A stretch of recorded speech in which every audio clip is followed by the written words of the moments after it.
India का food delivery giant Zomato ने recently अपने फाइनेंशियल रिजल्ट्स रिलीज किए हैं।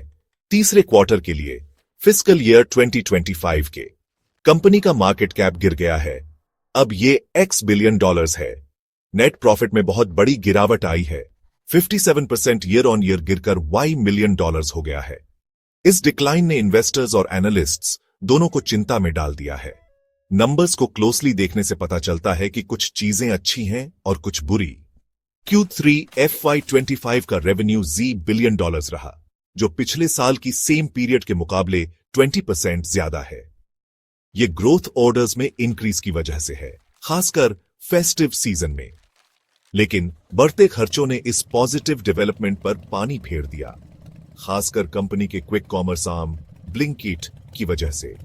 इंप्रेसिव रेवेन्यू ग्रोथ के बावजूद ज़ोमैटो के लिए प्रॉफिट कमाना मुश्किल लग रहा है। कंपनी का ऑपरेटिंग लॉस बढ़कर $W मिलियन हो गया Q3 में, जबकि पिछले साल सेम क्वार्टर में यह $X मिलियन था। यह दिखाता है कि ज़ोमैटो को ग्रोथ और प्रॉफिट के बीच बैलेंस बनाने में कितनी मुश्किल हो रही है। आने वाले क्वार्टर्स ज़ोमैटो के लिए बहुत इंपॉर्टेंट होंगे, क्योंकि उसे डायनामिक मार्केट में आगे बढ़ना है और सस्टेनेबल ग्रोथ अचीव करना है। इन्वेस्टर्स कंपनी के प्रॉफिटेबिलिटी मैट्रिक्स में इंप्रूवमेंट के साइंस पर नजर रखेंगे। ज़ोमैटो का quick commerce platform Blinkit focus का मेन एरिया बन गया है। 2022 में ज़ोमैटो ने ब्लिंकिट को अक्वायर किया था। ब्लिंकिट कुछ ही मिनट्स में ग्रोसरी डिलीवरी का प्रॉमिस करता है। इस स्ट्रैटेजी से ऑर्डर वॉल्यूम और रेवेन्यू ग्रोथ तो बढ़ा अच्छा है, लेकिन इसकी एक कीमत भी चुकानी पड़ी है। Q3 FY25 में ब्लिंकिट का लॉस $X मिलियन रहा। ये हाई डिलीवरी कॉस्ट्स, कस्टमर्स को अट्रैक्ट करने के लिए डिस्काउंट्स और डार्क स्टोर्स के नेटवर्क को एक्सपैंड करने में इन्वेस्टमेंट की वजह से हुआ है। ये लॉसेस चिंताजनक तो हैं, लेकिन ज़ोमैटो का मैनेजमेंट ब्लिंकिट के लॉन्ग टर्म पोटेंशियल को लेकर ऑप्टिमिस्टिक है। उनका मानना है कि जैसे जैसे ब्लिंकिट बड़ा होगा और अपने ऑपरेशंस को बेहतर बनाएगा, ये प्रॉफिट कमाने लगेगा। क्विक कॉमर्स सेगमेंट में तेजी से ग्रोथ और ऑनलाइन ग्रोसरी शॉपिंग का बढ़ता अडॉप्शन इस व्यू को सपोर्ट करता है। लेकिन यह देखना बाकी है कि क्या ब्लिंकिट ज़ोमैटो के लिए प्रॉफिटेबल वेंचर बन पाएगा।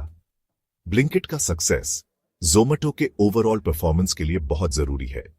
कंपनी क्विक कॉमर्स पर बड़ा दांव लगा रही है और ब्लिंकिट के फाइनेंशियल्स को सुधारने की इसकी एबिलिटी इसके फ्यूचर को डिसाइड करने में इंपॉर्टेंट रोल प्ले करेगी। ज़ोमैटो के Q3 रिजल्ट्स ने स्टॉक मार्केट में हलचल मचा दी। अनाउंसमेंट के बाद इमीडिएट ट्रेडिंग में कंपनी के शेयर प्राइस X% गिर गए। इन्वेस्टर्स ने नेट प्रॉफिट में शार्प डिक्लाइन और क्विक कॉमर्स सेगमेंट में बढ़ते लॉसेस पर नेगेटिव रिएक्ट किया। मैक्वेरी, एक ग्लोबल फाइनेंशियल सर्विसेज ग्रुप, ने ज़ोमैटो पर कॉशियस आउटलुक मेंटेन किया है। उन्होंने कंपनी के स्टॉक को न्यूट्रल रेटिंग दी है, $X के टारगेट प्राइस के साथ।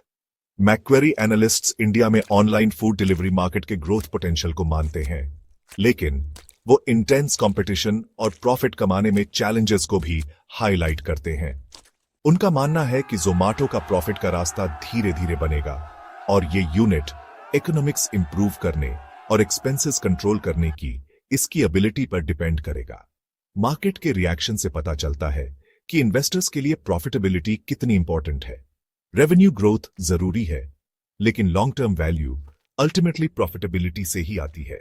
ज़ोमैटो को प्रॉफिटेबिलिटी का क्लियर रोड मैप दिखाकर इन्वेस्टर कंसर्न्स को एड्रेस करना होगा। ज़ोमैटो की फाइनेंशियल हेल्थ का कंप्लीट असेसमेंट करने से पता चलता है कि इसकी स्ट्रेंथ्स और वीकनेसेस दोनों हैं। पॉजिटिव साइड पर कंपनी के पास $X बिलियन का स्ट्रॉन्ग कैश पोजीशन है। ये ज़ोमैटो को शॉर्ट टर्म चैलेंजेस से निपटने और ग्रोथ इनिशिएटिव्स में इन्वेस्ट करने के लिए कशन देता है। इसके अलावा recent decline in net profit के बावजूद एनालिस्ट्स ज़ोमैटो के लॉन्ग टर्म अर्निंग्स पोटेंशियल को लेकर ऑप्टिमिस्टिक हैं। उनका अनुमान है कि कंटिन्यूड रेवेन्यू ग्रोथ और इंप्रूविंग ऑपरेटिंग लेवरेज की वजह से 2028 तक कंपनी का नेट प्रॉफिट $X बिलियन पहुंच जाएगा। लेकिन कुछ एरियाज ऑफ कंसर्न भी हैं। ब्लिंकिट की वजह से कंपनी का क्विक कॉमर्स सेगमेंट अभी भी लॉस में चल रहा है। इस सेगमेंट में हाई कैश बर्न ज़ोमैटो की ओवरऑल प्रॉफिटेबिलिटी के लिए बड़ी प्रॉब्लम है। इसके अलावा ऑनलाइन फूड डिलीवरी मार्केट में कंपटीशन इंटेंस बना हुआ है। स्विगी जैसे प्लेयर्स मार्केट शेयर के लिए compete कर रहे हैं। ज़ोमैटो की फाइनेंशियल हेल्थ एक मिक्स्ड पिक्चर दिखाती है। कंपनी के पास स्ट्रॉन्ग कैश पोजीशन और पॉजिटिव एनालिस्ट एक्सपेक्टेशंस का फायदा तो है, लेकिन इसे प्रॉफिटेबिलिटी से रिलेटेड चैलेंजेस का भी सामना करना पड़ रहा है, खासकर इसके क्विक कॉमर्स सेगमेंट में। सेक्शन 5, स्ट्रेंथ्स और ग्रोथ के मौके। चैलेंजेस के बावजूद ज़ोमैटो के पास कई स्ट्रेंथ्स और अपॉर्चुनिटीज हैं जो इसके फ्यूचर के लिए अच्छे हैं। कंपनी तेजी से ग्रो कर रहे Indian online food delivery market में डोमिनेंट पोजीशन रखती है। रेस्टोरेंट्स के वास्ट नेटवर्क और लॉयल कस्टमर बेस के साथ ज़ोमैटो ऑनलाइन फूड ऑर्डरिंग के बढ़ते अडॉप्शन का फायदा उठाने के लिए अच्छी पोजीशन में है। इसके अलावा ब्लिंकिट के जरिए ग्रोसरी डिलीवरी में ज़ोमैटो के रीसेंट एंट्री से ग्रोथ के नए रास्ते खुल गए हैं। क्विक कॉमर्स सेगमेंट इंडिया में अभी शुरुआती स्टेज में है, जो ज़ोमैटो के लिए एक बड़ा मार्केट अपॉर्चुनिटी है। जैसे जैसे ज्यादा consumers on demand grocery deliveries की कन्वीनियंस को अपनाएंगे, ज़ोमैटो को इस स्पेस में अर्ली मूवर एडवांटेज का फायदा मिलेगा। इसके अलावा ज़ोमैटो ने अपने यूनिट इकोनॉमिक्स को इंप्रूव करने के लिए स्ट्रेटेजिक इनिशिएटिव्स लिए हैं। कंपनी ने डिलीवरी कॉस्ट्स कम करने और कस्टमर एक्विजिशन कॉस्ट्स को रिड्यूस करने के मेजर्स इंट्रोड्यूस किए हैं। इन एफर्ट्स से लॉन्ग रन में मार्जिन एक्सपेंशन और प्रॉफिटेबिलिटी इंप्रूव होने की उम्मीद है।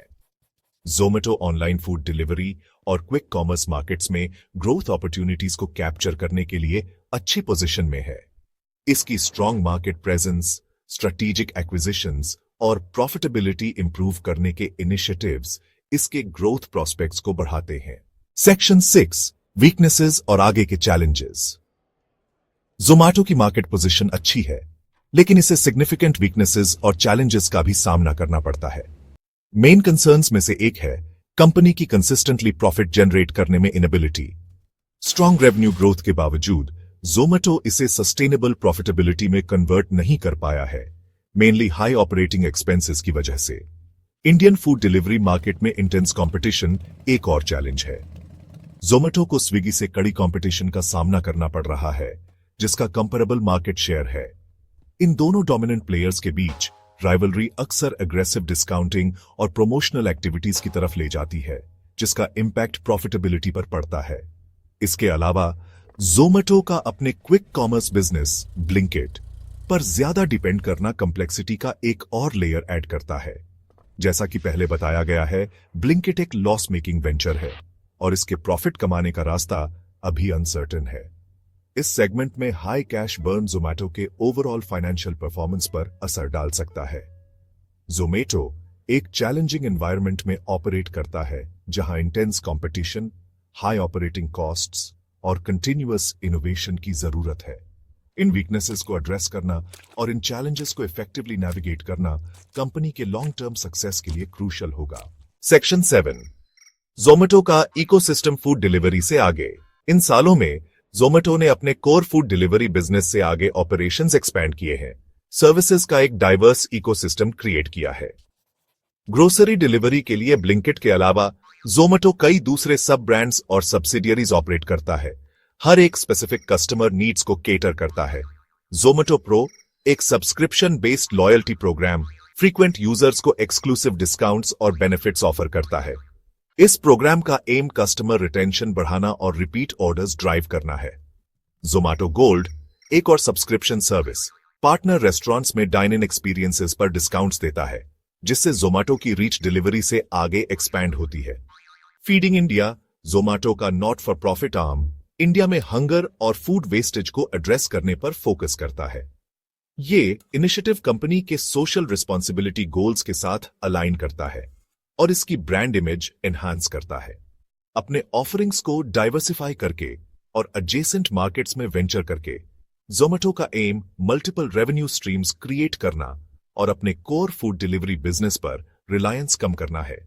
ये स्ट्रैटेजी अगर सक्सेसफुल रही तो ग्रेटर फाइनेंशियल स्टेबिलिटी और लॉन्ग टर्म ग्रोथ की तरफ ले जा सकती है।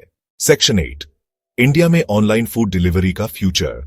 आने वाले सालों में इंडिया में online food delivery market continued growth के लिए तैयार है। Increasing smartphone penetration, rising disposable incomes और कन्वीनियंस के लिए ग्रोइंग प्रेफरेंस जैसे फैक्टर्स इस ग्रोथ को ड्राइव कर रहे हैं। ज़ोमैटो अपनी एस्टैब्लिश्ड ब्रांड प्रेजेंस और एक्सटेंसिव नेटवर्क के साथ इस ट्रेंड का फायदा उठाने के लिए अच्छी पोजीशन में है, लेकिन कंपेटिटिव लैंडस्केप इंटेंस रहने की उम्मीद है। जोमैटो का मेन कंपेटिटर स्विगी एक फॉर्मिडेबल फोर्स बना हुआ है। न्यू एंट्रेंट्स और स्मॉलर प्लेयर्स भी मार्केट शेयर के लिए compete कर रहे हैं। इस कंपटीशन से प्रॉफिटेबिलिटी पर और प्रेशर पड़ सकता है क्योंकि कंपनीज कस्टमर्स और डिलीवरी पार्टनर्स के लिए compete करेंगी। आगे बने रहने के लिए जोमैटो को इनोवेट करते रहना होगा और अपने ऑफरिंग्स को एनहांस करना होगा। इसमें एफिशिएंसी इंप्रूव करने के लिए टेक्नोलॉजी में इन्वेस्ट करना, रेस्टोरेंट और डिलीवरी पार्टनर नेटवर्क एक्सपैंड करना और न्यू सर्विस कैटेगरीज एक्सप्लोर करना शामिल है। इवॉल्विंग कंज्यूमर प्रेफरेंसेस के साथ अडेप्ट करने और कंपटीशन से आगे निकलने की कंपनी की एबिलिटी इसके सक्सेस के लिए पैरामाउंट होगी। इंडिया में ऑनलाइन फूड डिलीवरी का फ्यूचर ब्राइट है और जोमैटो इस ग्रोथ का मेजर बेनिफिशियरी बनने के लिए अच्छी पोजीशन में है। लेकिन कंपनी को प्रॉफिटेबिलिटी, कंपटीशन और इनोवेशन से रिलेटेड चैलेंजेस नेविगेट करने होंगे ताकि अपनी लीडरशिप पोजीशन मेंटेन कर सके और अपने शेयर होल्डर्स को लॉन्ग टर्म वैल्यू डिलीवर कर सके। Please do subscribe to investment idea.